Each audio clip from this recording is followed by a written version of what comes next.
birthday enka na nanu mama ne ho obi a wodi birthday bia no wan hwe ni ya on tanche wo hwiase if it's a basa na ani aba ho enipa aba birthday na sia ya je ne ayewi nsa nyina no ye wo bi a wo yesunsun information yesoma no a wo de information koma bonsamfo a ekose wabrabo ekose waware ekose usikasem be obi di birthday no di wie wanya hoto bi no di wuye ya de nko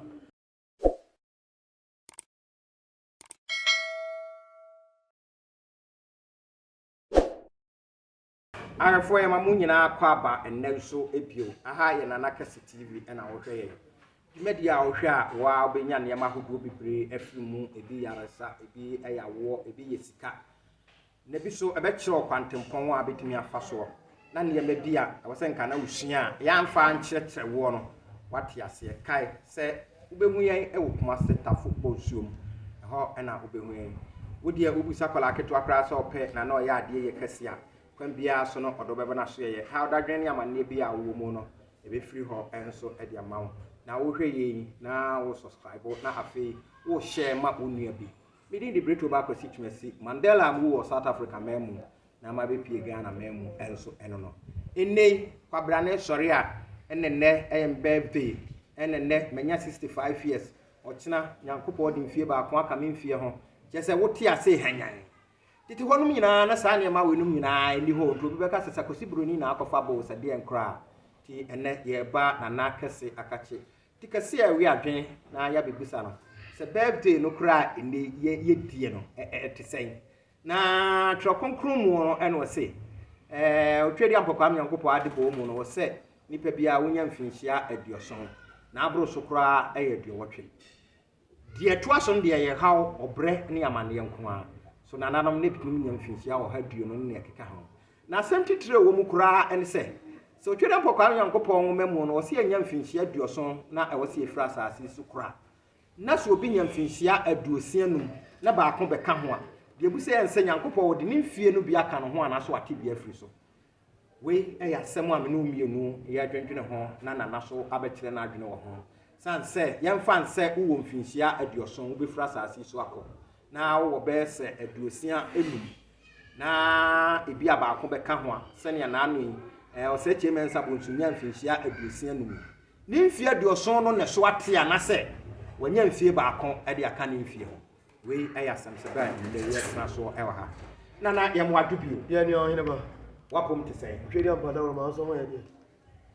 ye so ye hu ye da so kurem ene asem ya kyere ye so papa na akoye intinuasew apue ene atoye etife ne eye anafo na ebobobobobobo a na ye dia bepie wani na de nyame ne nananom de atom wo no nso akyere kwan ya wase fa so na fe yate ho ase wani ene ade asa bewura abibifuo mu ananse Ghanafuo mu eye birthday aka ne no na sa ade na nyeden eni ho ene kwabra na sori a na me di me birthday otina na me di birthday na otwe se na eye birthday ene ne kekeka ho a na de kire ya adwene ewo mu kran se birthday no a ye die no e de ye di na ye busa ye ho se trokonkon se wa manipa mfinhia aduoson ti se obi wo mfinhia aduosia num na baako ebeka ho a okọ aduosia nsia na ye baako na abeka ho na se ni mfinhia aduoson no so aye den ate we eyasem se ba ni wa hyew ne sekanten kra abasa ansem mu na ye nya ba bia amfem konti no ena odaroma ye dia be pie ha sanya da ne da ye ye no no enso yo wahine medasipi so apom ye yo nyame yadom ne nana no ye do twedi ampo ase so aboa ya hwe so ma de kyen ba ko abeka ye ho na sabi nyeni panyina na nyane seye ye di kai so na wotwe ya ye besimu no na afa hye ne bre so aso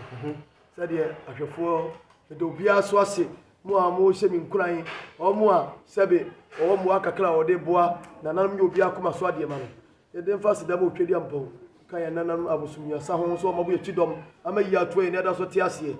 na minu ya wo de asama ba pa asam Kesse na abe asam na aba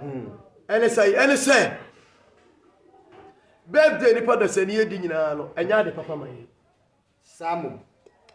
And then did that social media, radio, so TV, so Mary, so happy birthday in India. And then, ono yere to ho. Ono mpla ho. Ne birthday, wa man him pa, obeja. Sir, Who be some me say sir. Let me say the akono. Wa man birthday kra. Obeja. Birthday. Obi kra say da kotoka. E de chane yere. E de chane yere. Ne girlfriend. Obi tofie. E de girl na yere mu. Ne girl ne yere. Ne yere we girl. Girl ko na yere no so. Na de onim say on plan na yere e ba ko. Dia he na value. Dia na value. Nya yere na value. Sa, na de on ton chane yere. On ton chane. Yo, ya hoko bi sa o mena no maka wai. Sa. Mimi sa, approach for na no maka. Papa bi de kai. Minia adofo. Ene ye no be shia de kese pa.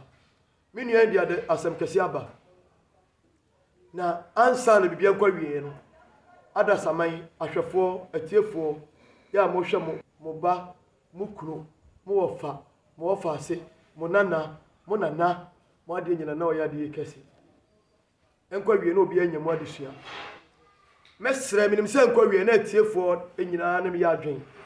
Mesre sese ye program bia obi amfa ne tra eye ni birisem efisiesia de ye pe empuntu ye pe nkoso asetram yedie ekwa ye be faso ye betitu anan ne ye be kɔ kwa timpon ni mu na ye be ka ye nti ne afa tete atimpon no so ye nananom fa so a onipa timi nyina na onya mfie wa ha aduonum mfie wa ha aduokron mfie wa ha aduosia adanti ene nipa nyini nche nipa oni ma de kro nananom enima de fe ne birthday obeti so hini bi odi ne nabia na odi ne mfie a onya na konya no so Betena so. na ode kai ne nananom eduro wo so a ode ya amane ene amamre eno no birthday enka nananom amane ho obi a wodi birthday bia no wan hwe ni ya onta nche wo wiase ifise basa na ani Aba ho. Enipa omu no mu di birthday no enafofo adofo ebi abayifo abayibo nsam obi wo ha anuja obi wo ha sebe owani bone onani hwe okra eto ya bia ma ho be obi di birthday no di wie wanya hoto bi odi wuye ya de nko a obi di birthday no ifisi odi ye na brabo ene bibia wom obi di birthday be ma onene hye awade esai birthday odi ma no ade odi ma hunu ye nti no. awade na anya yegu Eni aba ho. Abaifo hunu. Enya de papa etiefo me pa chaw me srew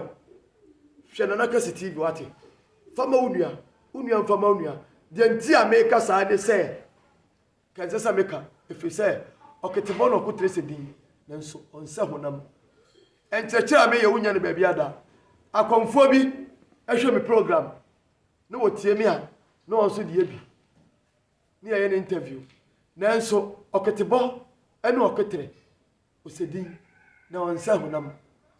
sabe utire no yankuru tirinsa yenye uyankupua me de me twuflepre onyankopon bo me me soma duma chede nyame de ma me no he usu besua me a oboa me ka asema kire o ensamanfo soma daye se si a monim se me share Tete wobika Tete wobi kire no da biara me ye program afashe ni ntina ye yi sa afashe no etwamu wia me hye mo bo se da bia mo benya benya bibia hwe benya ase papa so atie me uja me 1000 years de bia menya asema ka kire ye kanya nsasem ade bebo nipa kwa be fasa obetutu anam Tete atempon kasunsum sem sunsum ahintasem ade a wohuru bi da wonti bi da he konfo bi so osua oboa Ya mamre na enye musuo onti bi oboa amanfo bebre me program ameye ohwa no so fa bi no de be TV so no bi interview no eye de usia de pa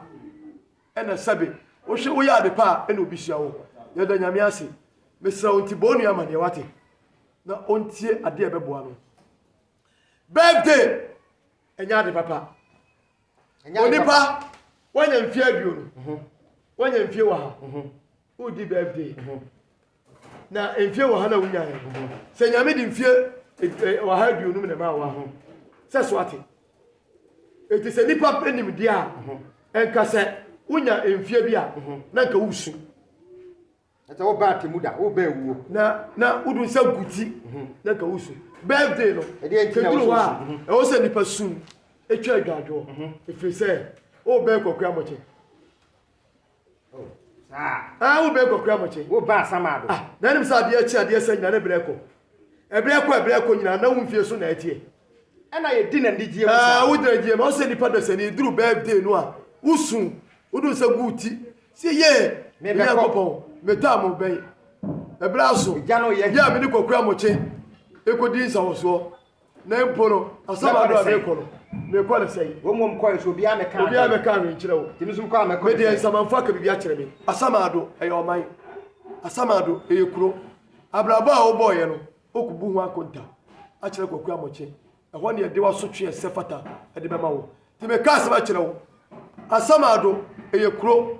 Asamado eyoman ade bia wo ye no hweniye ne ho ene ko shaw ma papa Asamado eyoman eyekuro fasha wadwunim enkrofo se me ko kwa moche ehuru na wo mo amochi kwaku eyade eda ho obi se nana waka mochi asema kwa wo wuda ni wuda maka asema kire menena nanom enenam tina perifo se konfo bia wu a otene busum ti se ya amane a na konfo bia owu ya no ne agunsa ya amane a wo hini bia wodi ka akro no ye obebu abla papa no ne abone din ne agunsa efiri se Asamado eyoman ensamanfo ho omo so yesunsum a ombo ni pachidom ene omom tonton sa mu amodi ani bre omom tonton sa ase de se mo mu o were omom tonton sa asase on ton be ma wo so mo to asase me ni pa bienu ni bi ensam asase ba kon ya ton ma ni pensi wo hini bi oba asase so omo abla papa no ye mpuru na konya ntum na se ni pani so de wo ne ho abeka se bia wo mpu wo wu a wa bra ba wo boye nyina no ye keka na emabo bititi bi firimu a won se mfata ye mpuru na konya ntum ye mun din wun sabi ti wa te se so hini bi ewu ye go puru na konya atumu a obebu abla papa wa ton sase wa me to sase ba ko mani panso won do ton ma wa me twa kontompo wa fakara ci kwa bi ayi wo hiani asase bi amasikani ti ani ye pa obopo ma me yesisie onipa bi awu a obesa ba abetua soka me ka asema kirewo onipa emla wanya mfie aduonu udi ubebda fansa guti nesu efrise ebere na so se ukohye kokwa moche kwai enti wo kwana ene so atie enti birthday ye fanyi osu ene awerehwo ye twa dwadwo fansa guti tiatiam na bobra tubra se me braso me bra yaso me yako me yato na nanom so when you 65 years what it is amre now 70 aka 5 years wose menya 1 year ka ade nti na wose wanya bi aka eswati birthday ye die no wudi birthday ete won kwana so eseni pablabo emesunsun boni so ni ba ho ema bayifo bayibo nsam benipa wani boni enipa wo ya nomaya enipa wo ya bobonua yetimi se wakwai omu nyina hu to obi a otadi birthday bia no pa ya check radio for me to for me say obi otadi birthday bia no ekwa wie ya na bra boy basa ebi oso wu a emfata na ye mai de omu di birthday na fi bia o di birthday afi bia na odru house ko ko mame eti ma ye me say bebe bia ko di birthday ma ne prakura na obeja no de no kre ade ti na wose basa na sa kwa ye bedding edru sa bla no na mfie ba ko be ka mfie ho a o so usu na wodwodwiri wa bra bom ebu nkompo ko so wachi abraba wa bo no enya bia no se fata eso nyankopon ani ana basrefo nwom o se asem bia abraba wa bo no eso nyame ani ana asem busa se yi na Asamado a waben a ukodi kokwa moche ko kasa no oben asem papa bia koka kire kokwa moche ana eno ni asem ho na point eto ofa me ka de sipi titiri ana say birthday enya de papa etwiri pako wo etwiri pako ohawmu amaniem ebleni passe enipa aba birthday na sia ye je ne ayewi nsa nyina no ye wo bia wo yesunsu mu information ye suma no ye suma no a wo de information koma bonsamfo a ekose wabrabo ekose waware ekose usikasem na ni kura no obi di birthday na chino onye ni pa biem minimo baby a no onim nsanom odi birthday ensa onom ye no ne otu nsanom eti be pa chawo enya de papa emfa maye enka ya mamle ni amane ho eti be sew etiefo yenka tete atempa no na semfie ba ko be ka mfie ho a sum twadwadwo di areho na dwondwon wabrabom hu sa abraba wo bo no ene wabraba wo bo atwam no wo se safiri ho na waba kwantimpo mu no kwantrene no kwantrodo no ekwa edu be ko nkwagie mu na kwaya okwa samado a na nanu be ba bi papa tra onyankopon ebebo aba so asamu aba wachibiem ame yawo na so ba wiaso be di mu asem a obadane aboa asa ba wiase ama nipa edi kontima ne ma asaw ekuwawe medamase etiefo ti birthday enya de papa wudi birthday ni ba ho ese wakwaye ese usikasem ese wawarwe ese wodo ese unkunimdie na mfa impuntu papa ma ne twa wo nkwa na so ti birthday yemfa nye osu ene adwendwene mfa me yekra de be ka kire mu ado yemfa birthday nye su adwendwene ema yekra na na so wo ka kire se birthday no amudi a ena otwere ampon nyankopɔ de afe ba ko aka me fie ho no wo se eno de enye no kreda enye no kre na mum ya timfie ba ko afuru nsuo so na de ma ye no ye ne ya adwene ne yegidie ni se yesi ye metwa mfinsi aduoson na wanya duosia num na ba ko abeka ho a sa ya duosia nson eso ate aduoson na aso bedi nti wo gote aduosia enson no firi mu an kan fie miensa efia abeka ho ana se so ate na no ena na se saa mena no wo ben wo ben kwaku amoche wo ben atemuo ti emfie no bi etifiri wo mfie so no na wo busa se baabi a waduro no dano ano se efre wo akonta bibu abrante bi ne nanwom wase manya mfinsi aduanan so minim pono aduanan o wanya mfinsi aduanan widi pono aduanan na ate ho no ani age wo so mfie waduoson aka aduasa ya aduasa na aka no de na ade beye omodana se obehweye na wa subscribe na fe wa share dia ma anua bi no atie na ye nua no ma no anya birthday to we ma me di birthday na se expose mo e ma baifo ani sumsum bone ye dan ehumo ti munyai me di breto ba ko si twumasi Mandela me nam di dwumadi ehu tia me hwe na ase ho be mu ne numbers no yale e quarter ti me dwa na nsan ya anto nyina na oha ne amane mra bebre se nyina no yensu ani nyina mra kumase tafo bo nsuom na yemusa nana oya ade yie nana Kesse hono ye ha ne dadwene de amane ne yesu no etuo betwa wande efre na abaifuo suro nanse nipa bi wo ho a de ntie do ya ade no to no ye de ne beba na aso no na sebe ne nkwa ewo no mu no kura eye finsa so o sere otwere ampokwa nyankopɔ bo soro ne asase e de fa nananom so ema eya home ene nkwa etim betre nipa no ti ba bi a wo hwe ye bia no emfa ha no dadwene amane bia ne nane nam ba bia ma ya no embu emfa nananom tumi so hwe nana Kesse akira kwan enkunimdie ene ahotɔ ne fa ahodie abeyo dia yeda mo ase yamamommo ene ehwe